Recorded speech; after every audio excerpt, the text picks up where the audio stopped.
bir guruh shakllandi, o'zlaridan bloger deb yasab olishgan. Shunaqa? Siz axborot berishga majbursiz. Yo'q, men bilmaysan, tushunmaysan deysiz, men ko'rmagan bo'lsam nimasiga Shunda tanishibsiz, bilasiz. Yo'q, tanish kichik ham holim.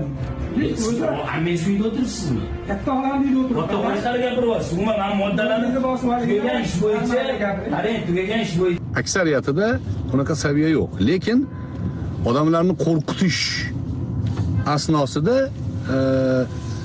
ko'p narsalarga ta'sir o'tkazamiz degan da'vosi bor. Yomon narsa shakllandi, do'stlar. Davlat tashkilotlariga tahdid bilan kirib borish, katta xolangni uyda o'tiribsanmi degan muomala qilish. Bu o'ta madaniyati yo'q odamlarning muomalasi bu. Madaniyat ko'chasiga yaqinlashmagan o'ta saviyasiz odamlar bunaqa muomala qiladi. Katta xolangni uyda o'tiribsan, ammangni uyda o'tiribsanmi qilgan tahdidlar bu jamiyatni hissiyot bilan boshqara olaman degan da'vodagi odamlarning harakati. Bularga do'stlar aql bilan yondashish kerak. Aql bilan yondashsangiz sizni qo'rqitaman deb o'ylayapti ularni kuchanib, ichida ichagiga nafas tiqilib qolganmi bilmayman. Kuchanib nasos bilan gapirayotganlarga hech ham qo'rqmaslik uchun aql kerak.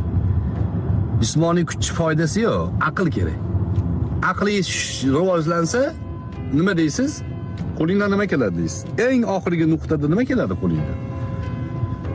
O'ldirib olaman. Nima bo'pti o'ldirib olsang? 3 ta variant bor. 3 ta variant. O'lsak shahid bo'lamiz. Qamalsak xilvat bo'ladi. Quvulsak safar bo'ladi bizniki. Bizni hech ham yenga olmaysizlar. Hech ham yenga olmaysizlar degan Abul Abbos ibn Taymiya. Mana shu gapni gapira olish uchun insonda aqliy, tahliliy salohiyat bo'lish kerak. Hissiyotlarga suyangan gap bo'lmaslik kerak. Mana hozir